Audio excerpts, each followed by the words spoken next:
국내 코로나19 신규 확진자가 1,300명도 넘어섰습니다. 오늘 0시 기준 1,316명, 전날보다 41명 늘면서 불과 하루 만에 최다 기록을 경신했습니다. 사흘 연속 1,000명대입니다.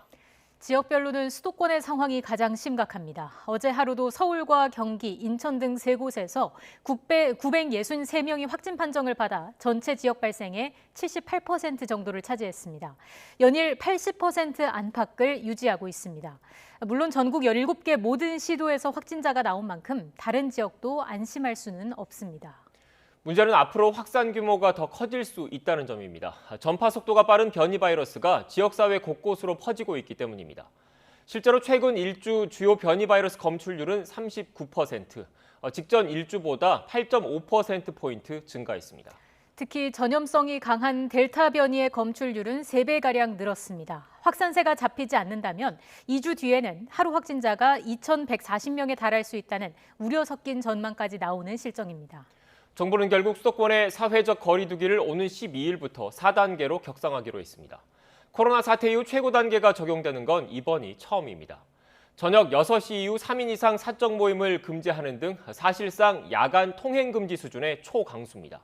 그만큼 현 상황이 위태롭다는 얘기입니다. 4차 대유행의 파고 앞에서 우리 사회가 또 한 번 중대한 고비를 맞았습니다. 그럼 취재기자 연결해서 더 자세한 내용 알아보겠습니다. 신현준 기자. 네, 신현준입니다. 네, 앞서 전해드린 대로 정부가 수도권에 새로운 거리두기 최고 단계를 적용하기로 한 거죠. 네, 그만큼 코로나19 상황이 심각하다는 반증이기도 합니다.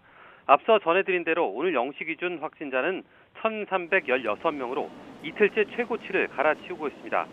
특히 수도권에 환자가 집중되고 있는데요. 상황이 이렇자 정부는 수도권에 새로운 거리두기 4단계를 적용하기로 했습니다. 거리두기 최고 단계가 적용되는 것은 이번이 처음인데요.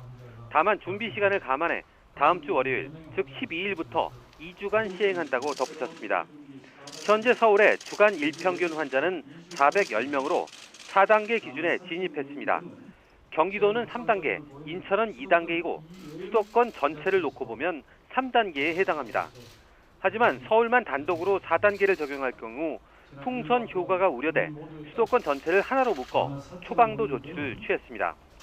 4단계에서는 저녁 6시 이전에는 4명까지, 6시 이후에는 2명까지만 모임이 허용됩니다. 사실상 야간 외출 제한 조치가 시행되는 셈인데요.